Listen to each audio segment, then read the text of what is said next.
Sometimes the best stories in golf aren't found on tour. You'll find them at the back of the range. And here's your host, Ben Adelberg. Welcome to the Back of the Range Golf Podcast. I'm your host, Ben Adelberg. This is episode 106. Lots of interesting things happening in the golf world over the next couple of weeks. We have the Hero World Challenge, the President's Cup is next week, as well as the Korn Ferry Tour Q School Finals. Say that again really fast. So plenty of golf to watch and analyze.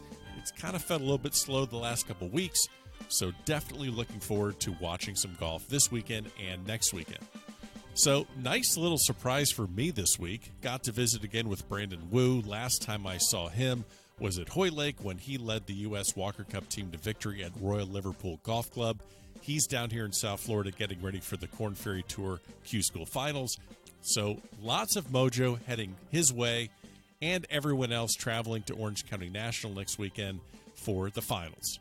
Also, congrats to our friend Dottie Pepper. She was named the lead on-course reporter at CBS Sports recently. You're going to see a lot of her at the Masters and at all of the PGA Tour events in 2020.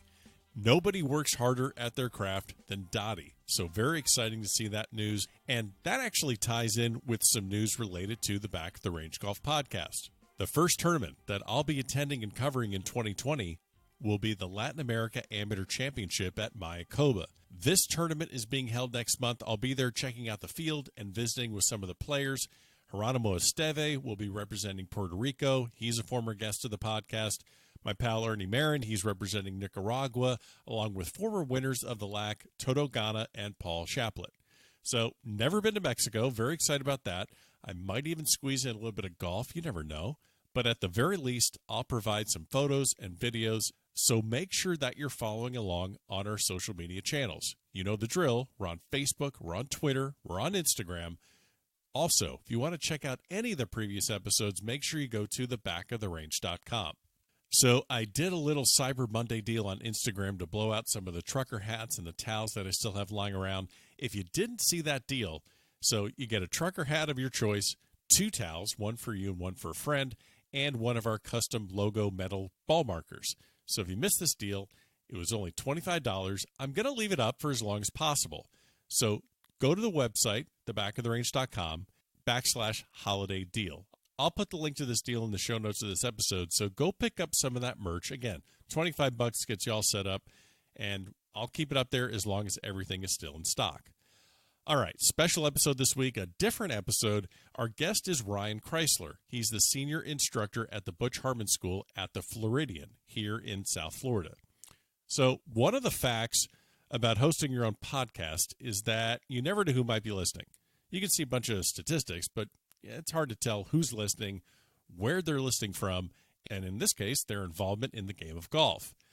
You know, some are scratch players. We got some 30 handicappers, coaches, casual fans of golf. In this case, it's an instructor. And not just any instructor. Ryan is at the Floridian. If you don't know about this place, you should, because this is where Rickie, DJ, Brooks, they all work on their game there. Claude Harmon started the school along with his father Butch about 10 years ago, and Ryan Crysler has been there as well, working with some of the top players in the game for nearly a decade. Now, if you're thinking that I just called it the Floridian and invited myself up for the day, no, that's not exactly how this happened. See, Ryan's actually been listening to the podcast for quite some time, and if you remember the Brady Expert episode, well, Brady's a member at the Floridian, so I guess you know how that connection was made. This episode was recorded the day after Thanksgiving. I took a ride up to the Floridian, and truthfully, I just expected to record Ryan's interview, maybe take a look around, and call it a day. But Ryan suggested that since I came all this way, I should experience a little bit of what his students get to experience every day. So he ran me through a 2-hour session. First, I warmed up on the grass at the back of the range, of course. Then went into the hitting bay where he strapped some sensors and I hit some balls in there. Then Josh Little, their on-site physical therapist, well, he took me into the fitness studio, and it's a really humbling experience when you're trying to do these agility and mobility exercises, and you look up at your instructor and they're kind of saying, is that all? Is that the best you can do? So after I got through that, we actually went outside. I started hitting balls again, and this is when the lesson and the advice actually started. You went through about an hour and a half before any words of advice and instruction was even given. So they're that thorough with what they do. Well, after a few tweaks to my posture and my grip, I was actually hitting the ball a lot better. So it was an absolutely fantastic day. Have to thank Ryan and Josh, head pro Morgan Jewell, the entire staff at the Floridian for making me feel welcome at the Flow. So let's get the episode started. Enough of me. Let's get to Ryan. So Ryan, welcome to the back of the range. Great to have you here. This is I mean, nice easy day. I mean, yeah, the podcast titled "The Back of the Range," and here we are, right at the back of the range of the Floridian. Inside this learning center is pretty nice little back. I mean, I'm looking around. You have every Cameron putter. I'll post some photos of this, but this literally could be just a Cameron eBay outlet store. I mean, we won't tell Titleist; they wouldn't like that too much. Probably not. But there's just a massive amount of gear and cameras and hitting bays, and we'll post some pictures of that later and get the full scope. But you are the senior director of instruction alongside with Claude Harmon here at the Floridian. You both started actually at Austin Golf Club. Yeah. So before we get to that start, I kind of want to walk back and get an idea of how you get to that point, which launches your career that takes you from there to here, and seeing the best players in the world walk in on a day-to-day basis saying, "Hey, can you look at this?" Yep. Okay, so obviously, how did you start playing golf? When did golf become such a fixture in your life? I started playing golf when I went to, my dad worked for EDS, which is Ross Perot's company. They bought EDS, or GM, General Motors bought EDS. And we moved to England for a couple of years. And the American school that I went to had a golf course there, a little 9-hole golf course. And that's where we really started playing a lot more golf, despite the weather there. Okay. I did a couple of junior clinics, like the Tom Kite Junior Clinic back in Austin. I never really played tournaments until late 80s, early 90s. But that's where I played a lot. It's about a half-hour drive from our house, and we would just go out there. It's a nice, easy, short course. And then my parents were members at Fox Hills, too, and I probably took maybe one lesson there, but I don't remember ever playing that course, which is outside of London. But that's kind of where it started. It started in England. Okay. Pretty interesting. And how did you transition? Now, you played golf at SMU. Yep. And I think it's so fascinating that you're an instructor, and your coach at SMU was Hank Haney. Yep. So your college golf experience, did you kind of, were you in the mode of like, I'm going to turn professional, that's where I want to go? No. Oh, okay, no. No. Okay. My college golf experience was pretty short. It was about a semester and a half, or a year and a semester. Okay. My whole rationale for that was I really wanted to be an FBI agent. And I just decided that I really wanted to play golf. And obviously we're here, I ended up choosing golf. But most of my high school and all of my college career, the main focus was to be an FBI agent. I'd always been a fan of those shows on TV, Homicide, FBI Files, X-Files, for sure. That was huge, late or early 90s. So really didn't have any friends that are in the FBI, or I didn't really have parents or friends that were police officers, but I always liked the police and the FBI because I just wanted to go out there and solve puzzles and crimes and do all that stuff. Okay. So I had kind of an investigative type of mindset, I guess you will. And in college, I discovered one of my professors in college, Joe Kabilke, still there. I haven't talked to him in a while, but I probably should. Political science professor. My degrees were political science and psychology. Right. I got my psychology degree basically my senior year. I had nothing left to do in poli-sci, so I just went to the psych department, knocked out a degree in about a year. And in a year, basically, taking 21 hours a semester. And you usually don't do that during senior year, but I knocked it out. And during the time, late 90s, terrorism wasn't a big deal. And so I really wasn't focused on being an FBI agent to focus on terrorism. It was mostly wherever I would go, maybe accounting, maybe business. But the real thing I really liked was the profiling aspect of it.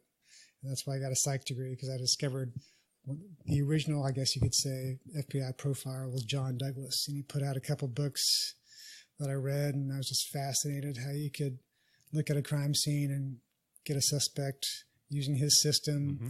And he was pretty spot on, and it was pretty interesting. So that's what I wanted to do. And so I went to college to do that, and golf and doing all that work in college didn't mesh.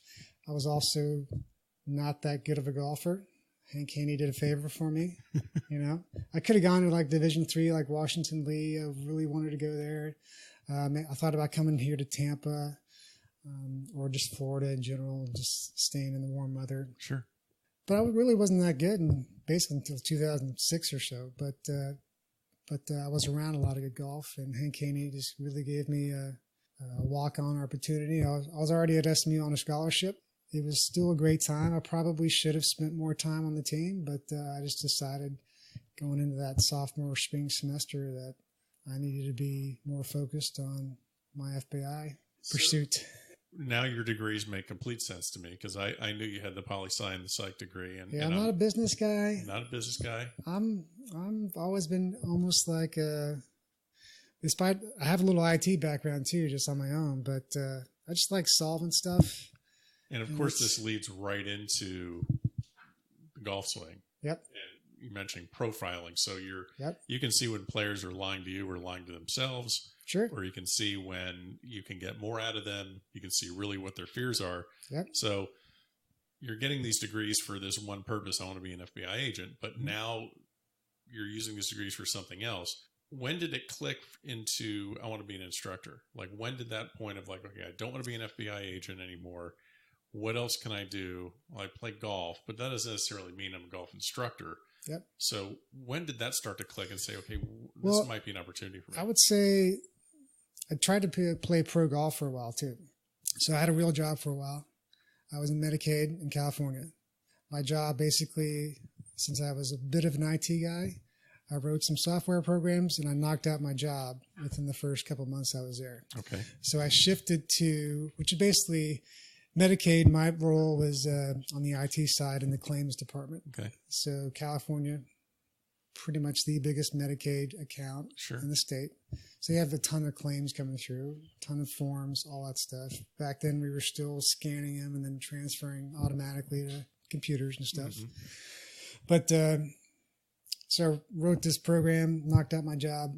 It took the guy I replaced took like all week to do our job, which was basically reports. Sure. And essentially reports, Excel sheets like that. So I was able to solve that and have everything done by Monday for whoever needed these reports. There were claims adjusters and examiners and fraud department over here. And that's what kind of led me to doing some more fraud type stuff, because the fraud department was just right next to my cubicle, basically one cubicle over.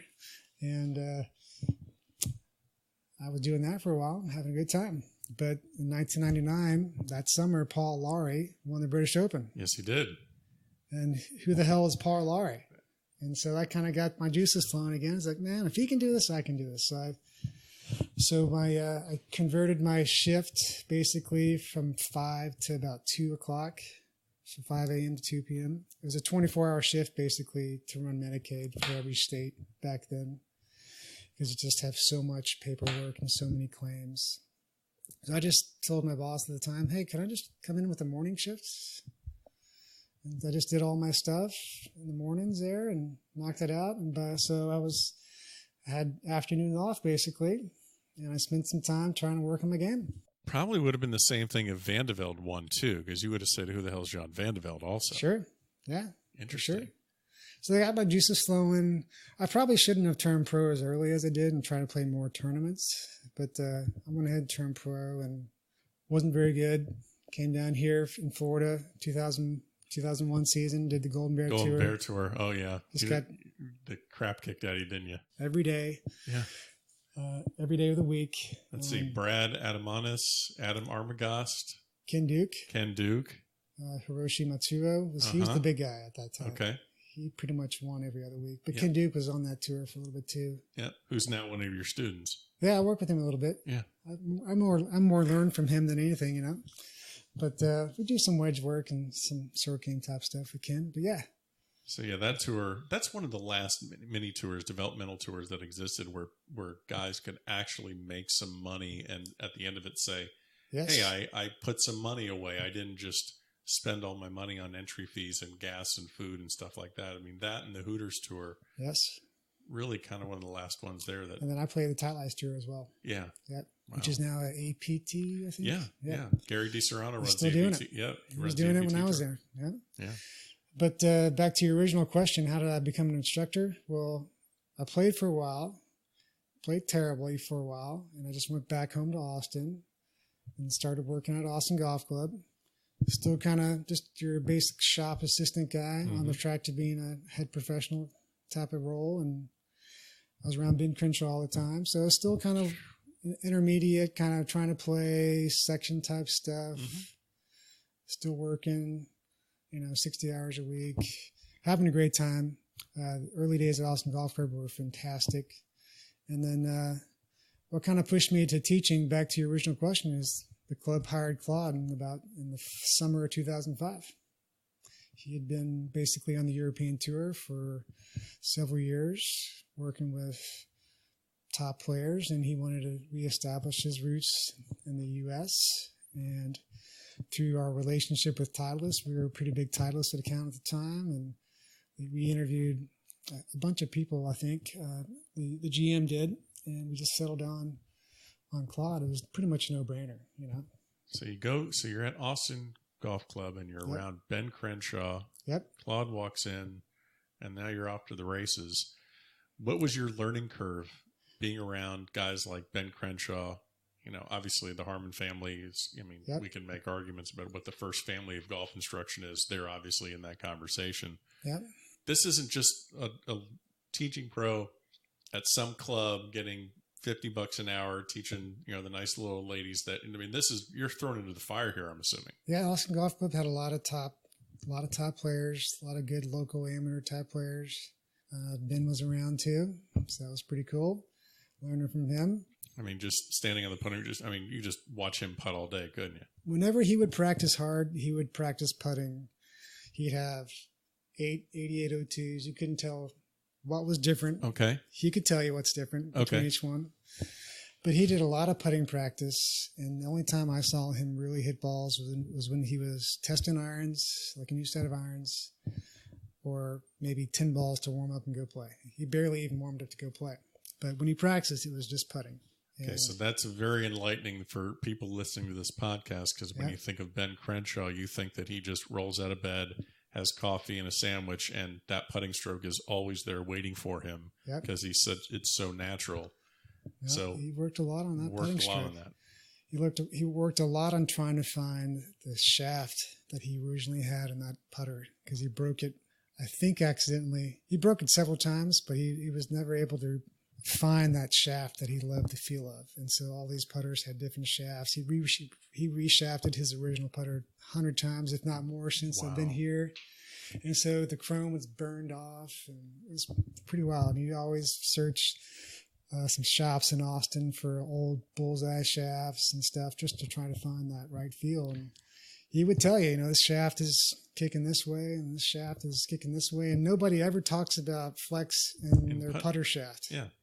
And it's like, okay, I can't feel the difference. I'm not that good. And you're like, I don't know what you're talking about, but sure, you're Ben Crenshaw. I believe you. But the learning curve was there for sure. Claude walked in 2005. I'd been there for a couple of years. I'd gone to TPI in 2004. Okay. And those two guys are still my very responsible for my teaching career, Greg Rose and Dave Phillips. I talked to Greg probably more often than Dave, but the whole TPI system, he's thinking about profiling a golfer. I don't know how people can teach without taking their players through a screen, because you understand what their body can do. And if you tell them to do this and they can't do it, well, most likely they physically can't do it. Sure. So, but yeah, that learning curve was fast. And but by the 2006, I told Alec, the president at the time, and Joe, the GM at the time, that I'm going to leave the shop and stand outside with Claude all day and learn and teach as much as I can. And so I did. So you spent a lot of time. So that was your education. I mean, obviously you went through the PGM program in your Class A, and you had, but at the time you probably weren't. I started the PGM program. Okay. I didn't finish it. Really? I just used the TPI guys. So you're having to learn this as you go. So let me ask you, what was the first golf lesson or session that you led with either Claude or Butch watching you, where you felt, okay, this is maybe a sink or swim moment here? You know, I'm not even sure if, I don't think Butch has ever really watched me teach like for an hour. Okay. It's been like 5-minute snips here and there. I had him work out with, I had him help a kid, Todd Green, who's probably listening, maybe a couple of years ago. And we were working on some stuff, and Butch came in and delivered his 2-minute take, and it was basically the same stuff, just a different way. Sure. And probably a more effective way, just trying to get him off his right side, blah, blah, blah. But, you know, I don't sit here and we don't have a executive meeting once a week with Claude discussing how we're teaching. They've been very hands off, you know, very inspiring for sure. If you saw the wall out there, but when I'm with Claude, he's usually driving the ship, and I'm there to assist. And it's probably been like that since 2005. And then we've shared some players back and forth for sure, and we've taught people maybe a month or a year apart, and we typically come to the same conclusion. You saw Claude out there earlier. Claude is very dramatic and very loud, and I'm very soft-spoken and very, I wouldn't say, I guess maybe I'm very soft-spoken, but I don't use too many words, and I'm not out there preaching.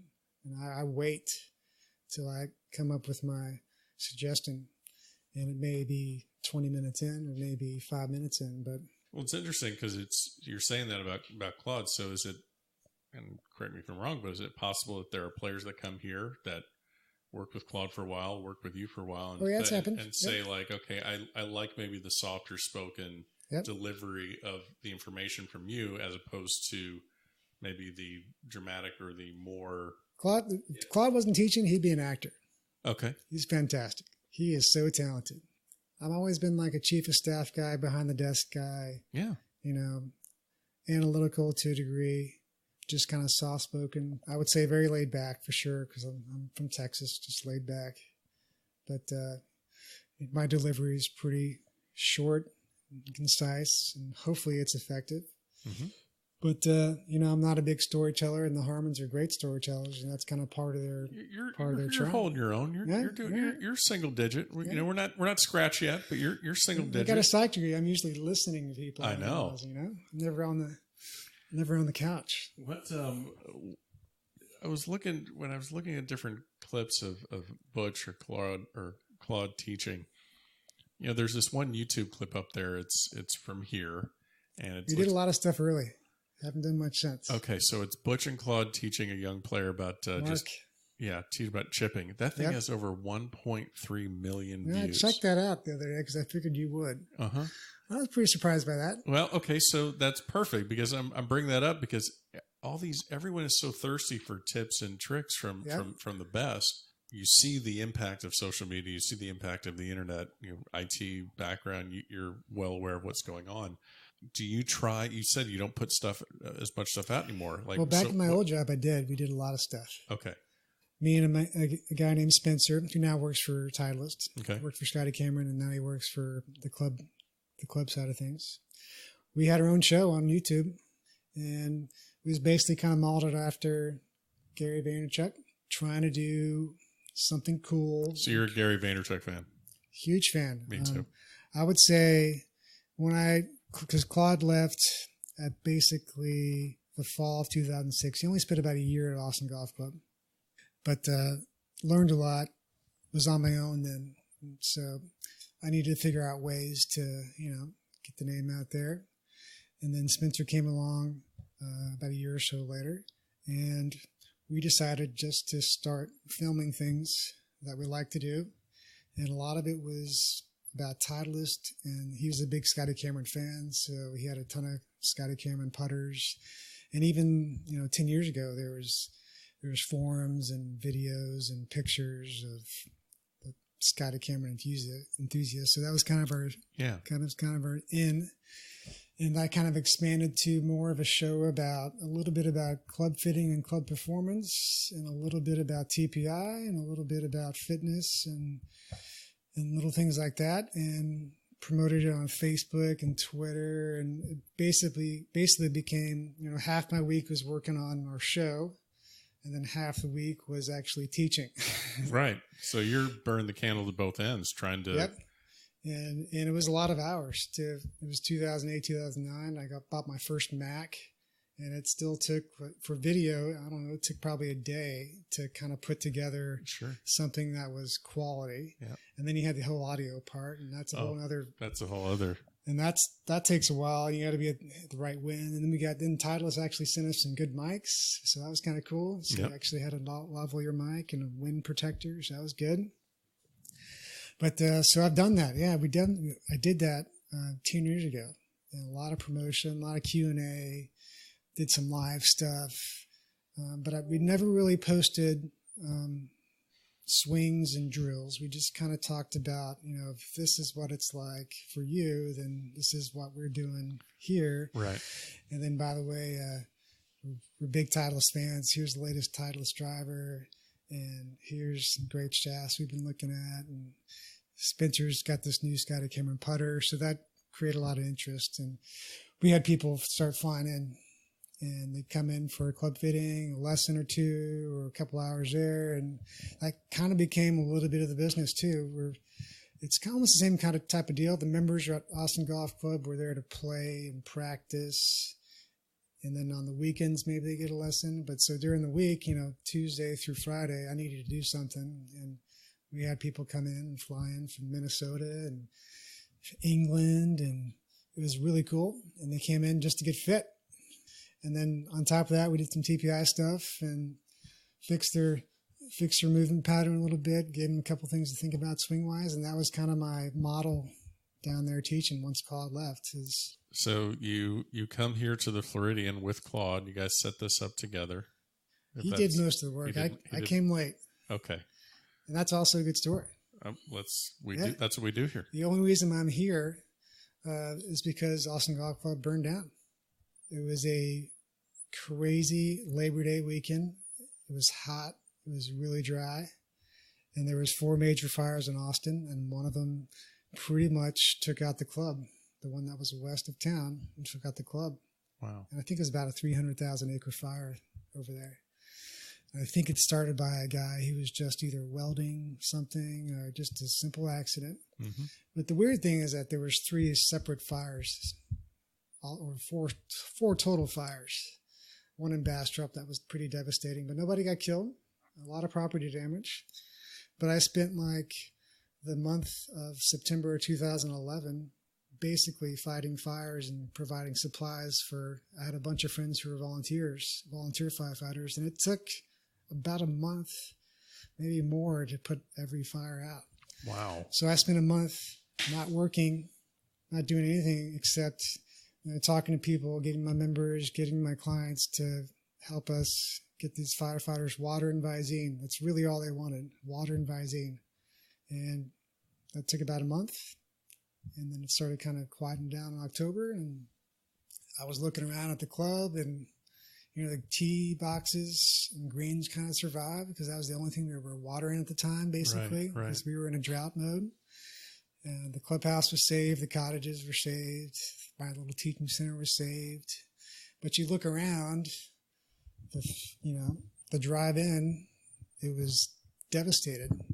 So I had pretty much a turning point right there. It was like, there's no way I can really teach with all this going on. So I decided to stop teaching and was going to go back into IT.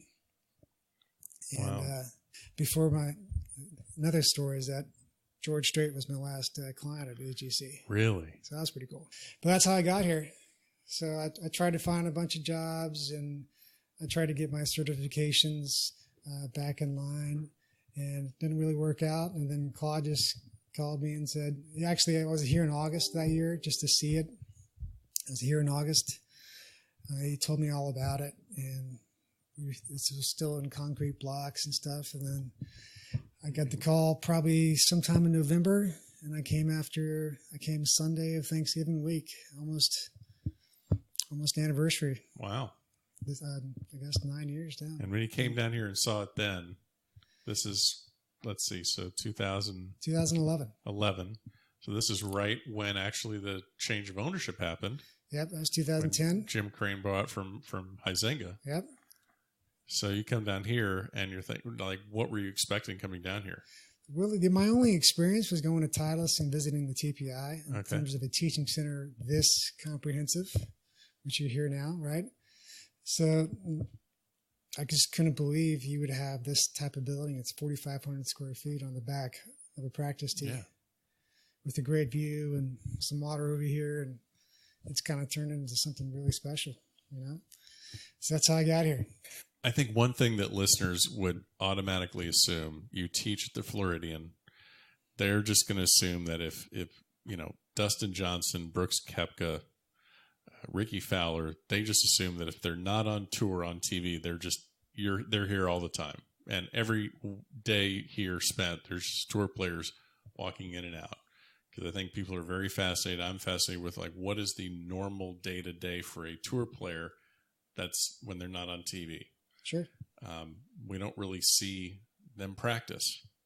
I mean, you see them warm up in the range. Yep.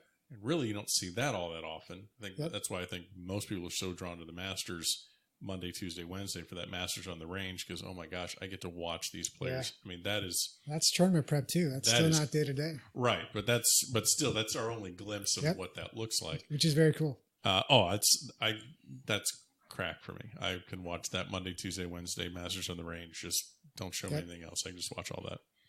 Man, I can just start with any player. Maybe what was the first player that you started working with here that was your first entry into, okay, I'm not just teaching members, I'm teaching touring professionals where my input, my suggestions directly relate or directly affect their ability to earn a living? Yeah, I'd say it's probably Peter Uihlein or Ken Duke were probably the first, top players. Right. Back in Austin, it was Joe Ogilvy for a little bit. Yeah. Just helped him just one day. And does it get the heart rate going a little bit differently when you're... No, it doesn't for me. Doesn't for you. To me, it's just another puzzle I got to solve, and I really don't get too amped up about it. I get amped for solving stuff. Sure. For sure. But yeah, it was probably Peter Uihlein. He was here early on. Ken Duke was here early on. Jim Harmon a little bit now and then. But I wasn't awestruck at all. No, I was more about solving whatever I needed to solve that day. But it was fun. It was fun. And I'm guessing that the players probably like that more because they realize that you're there to work too. Yep. And they don't want you to be all awestruck. They don't want you to be any different. There's no fanboy out there. It's just, so here's Brooks walking in. I didn't know you were coming today. Yep, he's walking in. Here he is. I'll tell you, their day-to-day stuff. Yeah, talking about, I'm very interested in what day-to-day stuff is. There's so many differences between the day-to-day tour player, in my opinion, than the guys that were trying to get to the tour. Okay. Or the member trying to get better. And unfortunately, it's very boring because they work on the same stuff for the whole year. And they may tweak it a little bit during the season, but from what I've seen, it's the same stuff over and over again. And it's usually alignment, takeaway, and maybe get a little more on top of it. That's about it. And then they just do it for maybe 2 hours max and go play and throw in a workout, hour or so. And that's your 7 or 8 hour day. And sometimes they don't even play. Like Brooks doesn't really play that much. He's just kind of a practicer. I think DJ probably practices and play. And when we were working with Rickie, and I was probably most intrigued by Rickie because he's like the most polished guy, I think, because he's probably been out there just as long as DJ, and he's got so many things going on. He's got his own production company, film company. Sure. He has so many sponsors on that bag and those shirts. So that comes with complication. That comes with time commitments. He manages it all. And that's what I was most impressed with, is like, he does this, he does that. And then on top of it, he's spending a real hard hour or so with Butch or with Claude. And that was it. Working on top of the swing. That's it. So I think that's really unique with Rickie. I don't think everybody has as many sponsors and his own company and all that time that takes off the golf course, especially during a tournament itself. I think it's amazing how good he is with all that. And that's part of his deal, part of his image. I think Brooks has a few sponsors, but he's not like Rickie. He's not out working on, a series on the Golf Channel. That's not kind of Brooks's personality. He's not yet. But, he helped with the Houston Open and helped us on that course too. So I think the real cool thing with Brooks, seeing him go from the first time I played with him here to now, is he's taken everything in stride. Hasn't changed one bit. He's just gotten bigger and stronger, and that's about it. And a little bit better. just a little bit. But it's generally so simple. And, none of those guys are searching YouTube like some of these Canadian Tour and Latin American guys and mini tour guys and members, just searching for something that works that day. And these guys are working on something that works all year. And they're playing 25, 30 events no matter what. Right. And they don't quit or they don't pull out of a tournament because they're playing bad. They're still playing. It's totally different. It's totally different. And we try to instill that in our juniors and our college players that, we're not guessing here. After all our analysis and Claude's experience, we think we know what we're doing. We're still learning, but you got to give it like a year to work on this change. And it may be fast or it may be slow, but you can't give up on it and try to find different ways to do the same thing. You can try to find different ways to do the same, but you can't change the overall goal for the year or the concept, Do you feel that has changed more in maybe the last decade with the advent of social media, of YouTube, of Well, there's guys making careers on YouTube. Well, but also sure. I'm just thinking about, like, people want instant gratification. Yep. People more so, than ever. Like we were just talking about Gary Vaynerchuk. One of his big things is like, dude, I worked my ass off for 12 years and didn't do anything on YouTube. Yep. I worked at my dad's liquor store. Nobody knew who I was. I didn't talk. I didn't go out. I just worked. Yep. So he's definitely inspiration. Right. Tim Ferriss is an inspiration. Simon Sinek is an inspiration for sure. There's a non-golf inspirations. But how do you communicate to golfers now saying, look, you may have to do this for a year or two. You're not going to see any results. It's going to be frustrating as hell. Hopefully it's not that long. Okay. So, but it's, you're going to do something that you got to stick to it. Right. We're not getting a little Band-Aid thing or finding something on YouTube or We've got all these tools. We use the TPI screen. We use KVest. I use KVest a lot. Okay. And which basically tells me how your swing works or doesn't work. It may be a quick fix and make it work that day, but it still hasn't settled in yet. And it still takes a tournament to have it settle in. And then it takes a stretch of tournaments, 3 or 4 in a row. Then it takes, how does it work when you're two back on the back nine, or you're playing in the lead group? How does that work? And I don't care if it's not happening in practice. I only care about if it's happening on the golf course. And and in tournaments, I need more than 1 week to figure that out if it's working. I need like a series of 3 or 4 tournaments and come back. I need maybe a season of stats and info to say, this is the thing we worked on. We can see the improvement. We can see a drop off. I track everything. I got players on Birdie Fire. All of our juniors use Arcos. I got a bunch of players using Whoop now, which is a new thing that I've implemented. I'm trying to track everything and find the correlation, and it takes time. Our sport takes time. I'm not going to discount the YouTube stuff. I mean, some of it's good stuff. You can make a good career just being a social media internet instructor. Yeah. Where people send swings to you, and it could be something you do during the winter if you're up north.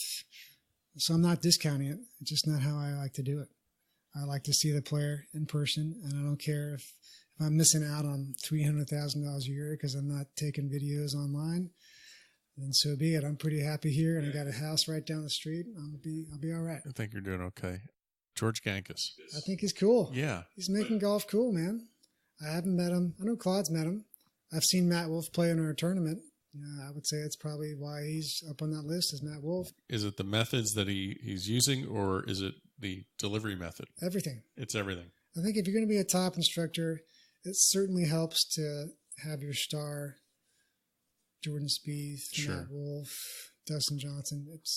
You're going to be up there. But I think what makes Butch and Claude so good is they have it's like you're going in for a show. It's going to be a little drama. It's going to be a little comedy, but they keep you entertained. It's not my particular style, but, and I'm not trying to be on the top of the list or anything like that. I'm just trying to solve. You're one of the best instructors in the state. Golf Digest says so. That's what they say. I appreciate it. I mean, come on. But, I still get hired and fired, every day too.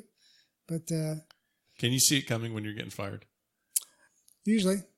Yeah. Just the vibe isn't there, or they're just, is it more so that they're disagreeing with what you're saying, or there's got to be numerous reasons that you've had to experience that.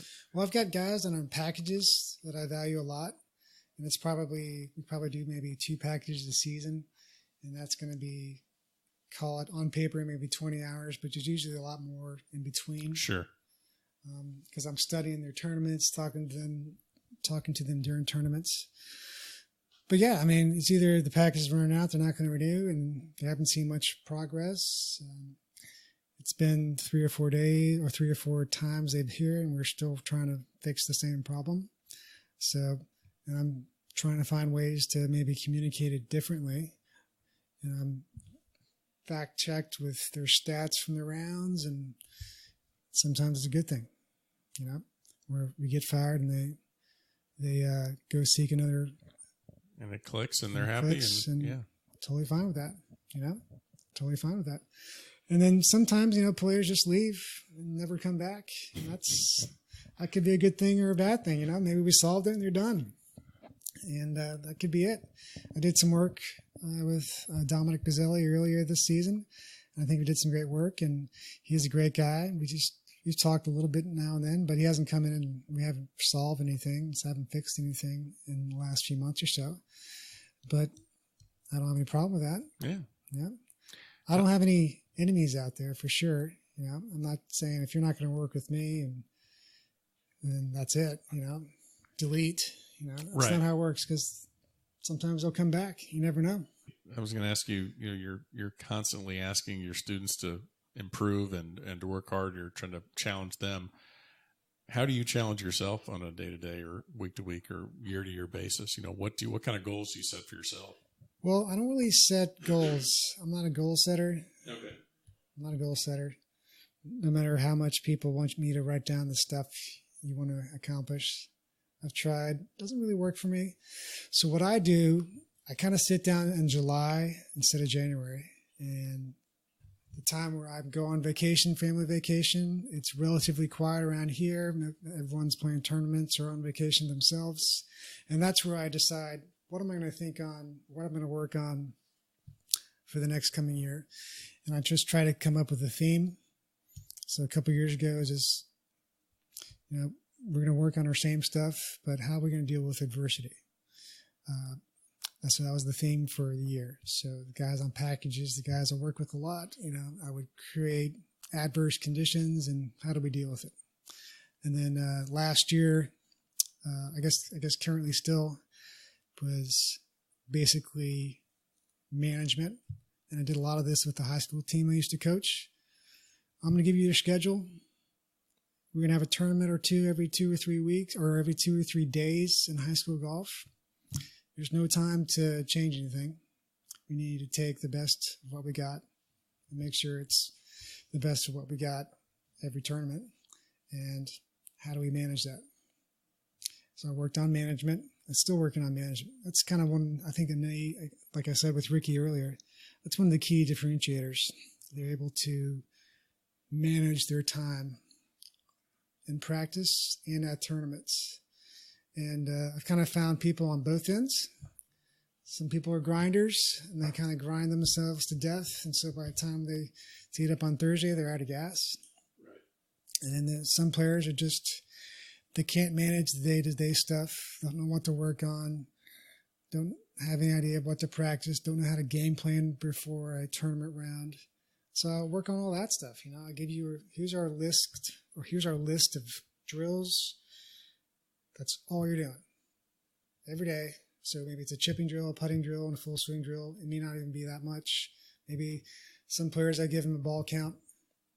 It's like, you're only going to do this 60 balls. Okay. And that creates a whole different type of practice and pressure. Some players just need to go out and play. And so we come up with games and we'll play on the course. So okay. Back to your original question. No, you're fine, because you're just opening up more questions for me, because I do try to have a theme every year. Okay. And I haven't decided what my theme's going to be coming up, but it's usually what I think players need, and it's usually outside of golf, or outside of the golf swing, I should say. It's something about how they're practicing, how they're eating. I've done a lot of stuff with Whoop in the company, which is pretty interesting. Yeah. So I just started doing this for, I guess it's been about a couple months now, seeing what we can correlate. I want all the evidence, basically. I want all You're a numbers data. guy. I've always been a numbers guy. Yeah. Just trying to find the correlation. Are we doing something good here? Are we not doing something good here? Are we missing out something here? Can we find something that we're missing? Little things like that. But I'm also trying to learn every day. I try to schedule something for an hour every day to learn. It's usually a podcast. It might be an article. But I try to do like the 4 o'clock hour, 4 to 5, as something I try to learn something every day. And I listen to Cameron McCormick's podcast, listen to Gary Vee, Tim Ferriss. I probably have a bunch I'm forgetting on my phone, but listen to your podcast for sure. Hey. Try to learn as much as I can from Brady Expert and Skip Berkmeyer and those type of guys. But that's the other thing, with tour players, I'm still trying to learn as much as possible. Well, mid-ams and senior ams that are trying to balance all the things with their life and still play that high-level amateur golf is... Like Brady, I try to learn something from him every time, I'm not charging him for lessons. He should be charging me. He's not down here that often, but when he is, man, it's just he's like my favorite member, no offense to any other members listening. I kind of coined the term top 5 member. He's a top 5 member. And I say that to more than 5 members, but you're a top 5 member. And Brady's like one of the nicest guys ever. Great golfer. I've never beaten him, and I'm still trying to learn from him too. But I think if I'm not learning, then I got a problem. Okay, so let me backtrack on a couple of things I want to hit on. So you're talking about game planning for, your year, game planning for a player. Yep. How do the players here, whether it's Rickie, DJ, Brooks Koepka, maybe something that listeners wouldn't know, like game planning for a major? Can you speak to maybe what goes into that as far as whether it's changes to their practice, changes to equipment? Is there, do you all get together? Is there a meeting between Claude and Rick? I mean, how can you maybe walk me through maybe one example? I know you can't go through every single player. It's all different, but specifically with Brooks, I know what he does. He rents a house, number one, for a major. No, I'm sorry. I was talking about more like... Well, this is part of the plan. Okay. Yeah. Okay. I'm talking about like here before they get there. Yeah. Okay. Maybe a few shots. We can maybe tune up the course, make the greens faster. Okay. But I would say they still stick to what their core concepts are for swing. And then maybe, you're trying to work on the number 13 tee shot at Masters. Maybe the rough at the U.S. Open. We don't have much rough here anyway. Little things like that. But I would say, with Brooks, the plan starts months in advance, renting that house, bringing in the chef, bringing in his close buddies. And it's usually during the week, it's all about rest for him. And I think that's one thing he's learned is he doesn't need to grind it out for 10 hours a day. He always practices after the round. He has a short, sweet warm-up, does some physio, and he usually has a late tee time Saturday, Sunday, so he has a big workout in the morning. Mm-hmm. And it's not rocket science, but it took him a while to figure it out, I think, probably 3 or 4 years as a professional. And then, now everybody else is trying to rent a house and bring in their own chef and trying to steal his chef and coming over for dinner at their place. So that's pretty neat. It's pretty neat to see what they do for a major. And then a regular event, it's usually at the hotel, or it's like if you're at the match play in Austin, it's at the W, or it's not quite the same routine. And Brooks is big into his major routine. And it's pretty cool to hear what Claude says about the week, and it's pretty cool to hear what Chef made for the week. And, in terms of game planning, I can be real in-depth and technical on a game plan, but if a player tries to just kind of freewheel it during the round, that's fine too. But you got to have some basics. And I would say like the DJ version of the game plan is he's going to find out what clubs he's hitting off his tee, and that's going to be it. He pretty much has confidence that he can hit out of any situation, any bad lie, any bad spot on the green, no problem. And so what I really do with especially the kids is just teach them ways to plan their round despite how they're playing their round, and plan their round despite how they're hitting it. Okay. And with Arcos, you can really do it easily because it has a preview mode of your stats and how you can overlay your best stats no matter what course you're playing that day. And it tells you which tee shots, which clubs you use on the tee shots, everything. It tells you what club you'll have expected in the fairway, what club you'll have expected into the green, your percentage of missing it. It's all there. So we can take it to that extreme or try to find something in the middle. But you got to have some sort of prep, and you can't just show up. You can't just not have any food in your bag.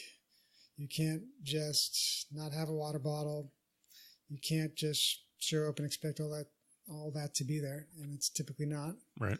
And now you're struggling with that, and that's going to, whether it takes one or two focus points away from you, it's going to be one or two shots, and then now you're upset. And I'm sure you saw players at the Rolex this week, kids that can't handle it, and it's a roller coaster, and that's one tournament. So try to do that 25 times a year plus.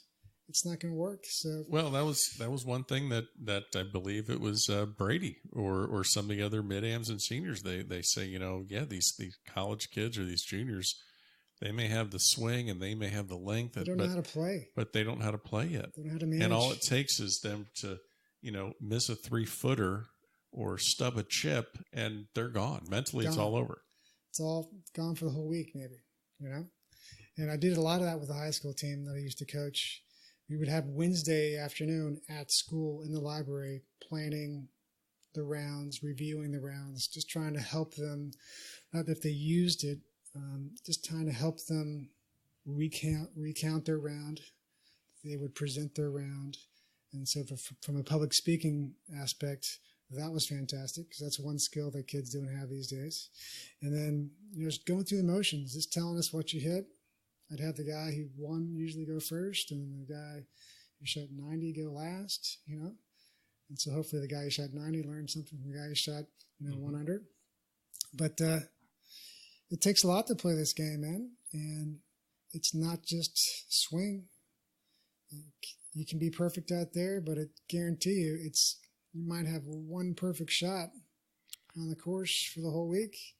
I mean, Brooks and DJ have talked to Claude, and he's talking with me, and I've been around Brooks too. They may have 3 or 4 rounds a year that they really feel good about, and they're playing 30 times a year. And they're the best in the world, and you're saying maybe there's a tournament's worth of rounds that they're like, man, I played good today. And Brooks said this the other day is we were working with Jack O'Donnell, one of our juniors. Once you learn that you can get over this stuff really quickly, you're going to be a better player.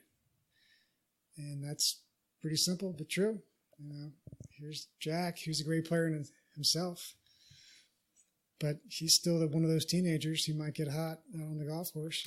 Well, I always imagine that the problem is that they get that level of success, or they realize really early that they can be great, but they also still haven't figured out a way to accept the fact that you're not always going to be that great. Nope, not at all. So I just gotta. I think that might be going back to our previous conversation. I'm really trying to find the formula for the week for these guys. What does it take for the week for you to play your best? And I'm not talking the day. I'm talking the week. Is the workout in the morning better for you? Is it after the round? You need to grind Tuesday. There's a Pro-Am Wednesday or Tuesday. You need to play in that. You get extra money for that.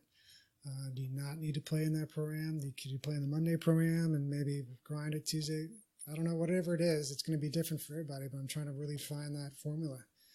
And I think Whoop's been helping me with that for a little bit, and I hope to keep learning from that. But that's the biggest difference is these guys on tour, they have a 30, 40 week sometimes season, and these juniors have 7 tournaments a year maybe, 3 in the fall, maybe 3 in the spring, maybe call it 10, 3 in the summer, 10 to 13. And if you're really good, you're playing more.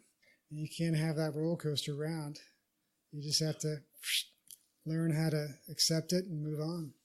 What is the most cringeworthy thing you see on a driving range? And I'm not talking about here. I'm talking about in general. If you're ever at a driving range or at a club, whatever, and you see the typical member, what's the thing that you're like, gosh, why is that still a thing? Why do they keep doing that? I know one thing that pisses me off is the headphones.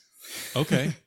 Listening to music or whatever with the headphones. I don't mind if you're out there on the course with the speakers going. That's fun. That's cool. You're not working out there. That's right. When you're grinding with your speaker, with your headphones in, and I don't know what you're listening to, but you got to be able to listen to that ball. So that kind of pisses me off. That's one of my pet peeves for sure. Don't like that. But cringeworthy on the practice tee, the guys get mad on the practice tee. That's just ridiculous. Yep. Just take it easy. I got a friend that broke an entire set of irons on a practice range. Ridiculous. He wouldn't be my friend for long. Snapped him over his leg, and I was like, okay. But the other thing, maybe philosophy-wise, just hammering balls for an hour or two, one club, same target. Try not to do that.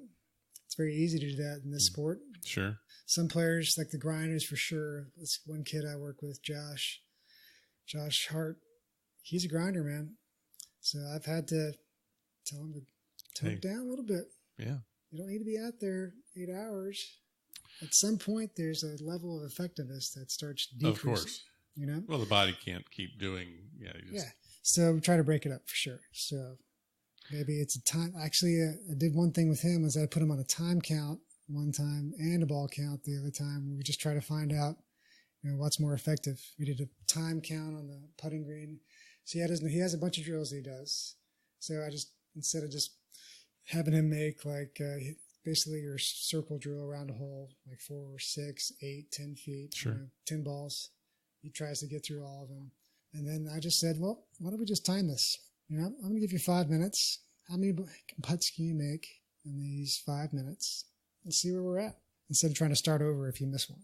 But put yourself on a time limit, 30 putts or 30 minutes. Put all your drills down in 30 minutes and then get out of there, Go play. Go find something else. Take a 15-minute break. You're talking about improving someone's golf game, and it's almost like you're talking about it in a way of a personal trainer or a nutritionist, or like a physical therapist. Like, we need to get a plan together to rehab this quote-unquote injury. That's where I think is my unique selling proposition, if you will. Because I feel like, we're talking golf, but it almost feels like you're trying to explain, like, look, they have I'm trying to diagnose I don't want to say illness, but you're diagnosing a problem and we can't fix it overnight. So let's get steps put in place to fix it. Yeah. I mean, on my website. And most people don't do that. Most amateurs, most players don't do that. I mean, the people you see do that. I'm talking about the 15 handicapper that's listing right now, or the 5 handicapper or whatever. But to get to that next point, you're feeling that you have to have this. Yes. You have to have everything. Yeah.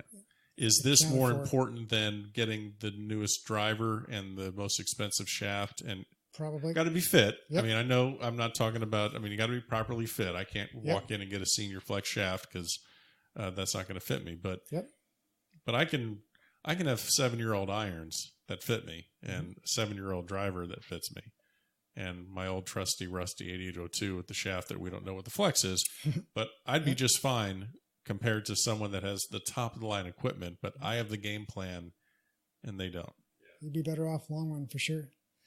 Yeah, my website says I'm a trusted coach to tournament players and professional, collegiate, amateur, and junior golf.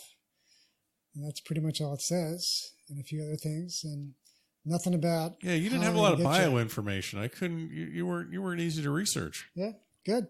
Oh, okay. Well, that's that FBI thing. You're trying to keep it all hidden. That's right. All right. I really rely on word of mouth. Yeah, that's my big thing nowadays since I've been here. Okay, so I think that's kind of the situation because we've got the big B on the wall, and we've got Claude here. Yeah. Claude grew basically Brooks from guy who missed Q school into them one playing the world, so that has some traction. Yeah. I don't need to go out and pontificate on Twitter or Instagram. Well, if it's not you, it's not you. It's not my deal. Yeah. I tried it for a while, had a good time doing it, but I think I'm a more effective coach now because I'm not spending my time doing it. I'm working on Whoop. I'm working on, but I'm trying to be a little more holistic for sure. Okay. So let's talk about one of, we mentioned these juniors, we mentioned these players. One of the people we've had on the podcast earlier this year won a U.S. floorball. Previous guest recap. Talk to me about Garrett Barber, one of your students. He was a gift, man. You were his coach at the Pine School right. when you were coaching high school golf. One season, then you're working with him here. A little bit during his junior career, a couple times for clubs, but his coach is Martin Hull. Okay. Again, Garrett was a gift. I walk into a high school team and you basically have a top 5 junior in the world. He became number 1 during that summer going into my first season coaching. So he was a total gift. And I basically told Garrett, whatever you need to do, just do it and don't worry about the team. All I needed to play in was 5 events to be eligible for the state championship. Mm-hmm. So we got that done. I think he mainly played in 6. But yeah, Garrett, when I saw him, when he was working on the team with me, he was the example that I tried to build the whole program around. Because he basically carried himself like a tour player. He did everything that I see that's in common with a Brooks or a DJ that I see Claude with. He has his things that he works on, goes about his business. That's it. He's got his little Dave Pell's putting tutor. He does a couple things with a swing with the, I forget the name of it, but it's basically a tether ball between his arms and keeps his arms connected. That's it. That's all I worked on. Went out, became a state champion, playing at LSU. And he had a great freshman year. Not so good sophomore, junior year. But probably because he was growing so fast, that's typically the case. Got it back together senior year. Just tore through that summer and fall of his senior year. Played on the President's Cup team. So I try to learn as much as I can from him for sure. And that was one thing that I built around the team for that year and the next year is you got to have some sort of plan that you do every week. So here's our schedule. This is what we're doing. That's it. And if you're there, you're there. If you're not, you're not. If you're late, fine. You're late. Garrett's going to be here. He's going to be well ahead of you anyway. How do you expect to catch up to him? But he was great. And I coached, he made it to the state championship. The team did it that year and I helped him play on one hole that week. He hit it left in the woods and I think it was 13 and I told him to just chip it out the other hole that was alongside 13, I think it was. But whatever the case, he just put on a show that week. He dreamed of winning the state championship and he shot 69-65. He was bogey-free in that 65 and I think there was a record at the time. I think it may have been tied this year, actually. But I helped him one shot. And we did a game plan with him, for sure. He had his own game plan. I recorded every shot he hit because I use his template for Q School and players that have tournaments there because they have a lot of tournaments on that course. Yeah. And, that helped him one hole. He wanted to go through the trees. And I'm like, Garrett, just go up this other hole. Try to slice it around. He put it in the green side bunker in the far left and got up and down and saved his par.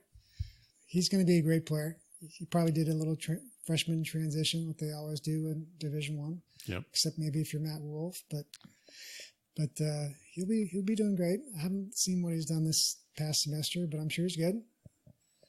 But yeah, he was a gift. And then Brady Expert, he's a gift. Learn as much as I can from him. Great leadership and a great he's just a golfer, man. And then Skip Berkmeyer too, Oh, yeah. He's a project, but, one of the things I do with Skip is I don't say anything until he asks. It's an old kind of psychological trick called the Adlerian pause, and I don't say anything because Skip's awesome. He doesn't need my help. So I just try to work on a few things with him, maybe posture. Went to the U.S. Amateur, saw him a little bit, didn't really say anything prior to the round. It was a stripe show. Well, it's got to be inspiring and confidence building when your coach is just like, what am I going to say here? Yeah. So that's one of my techniques for sure. Is sometimes I just do not say anything until they ask. And I think I never would give anybody a lesson without them asking it. And then if you're doing a lesson, it just depends on the situation. But if I make that play, I usually make it with Skip. And now I make it with Skip just to have fun with him. I just wait until they ask, because that's kind of part of the learning process. Is we can't end the episode without at least one only at the Floridian story, like something that happens at the Floridian that, obviously, who's a member here. We have some people here that are well known and tour players, and you have your nice pro member term presidents. I mean, you got So give me an example of just a random encounter or something you saw and you're thinking to yourself, really, this is where I work every day? Like, I come to work at this place? Well, that probably happens every day. Okay. That's the kind of place it is, man. Okay. Like earlier this week, Kyle Berkshire walks in, played with one of our players on the course. Okay. You got Paris Linsky out there. Yep. Phenom. So I've been playing golf for 2 years.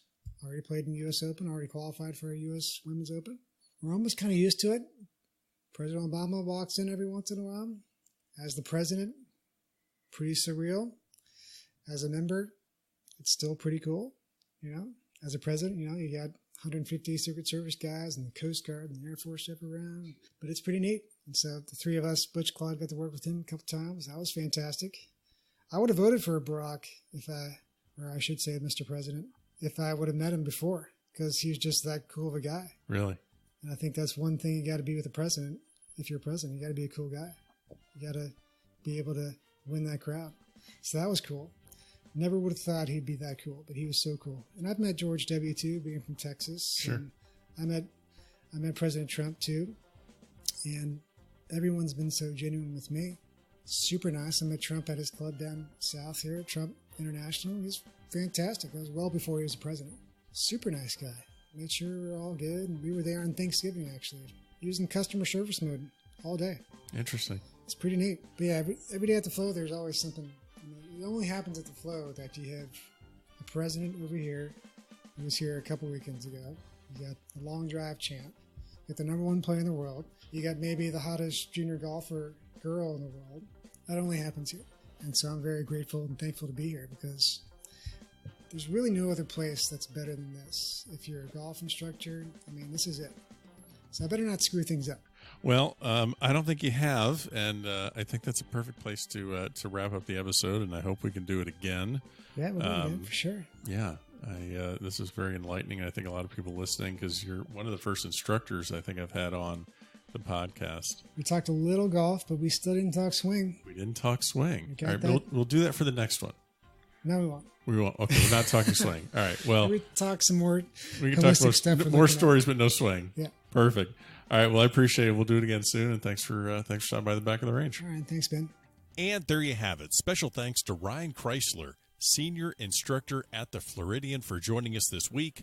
Don't forget, follow us on Facebook, Twitter, and Instagram. Take advantage of that holiday deal, and we'll see you again next week for another episode here at the back of the range.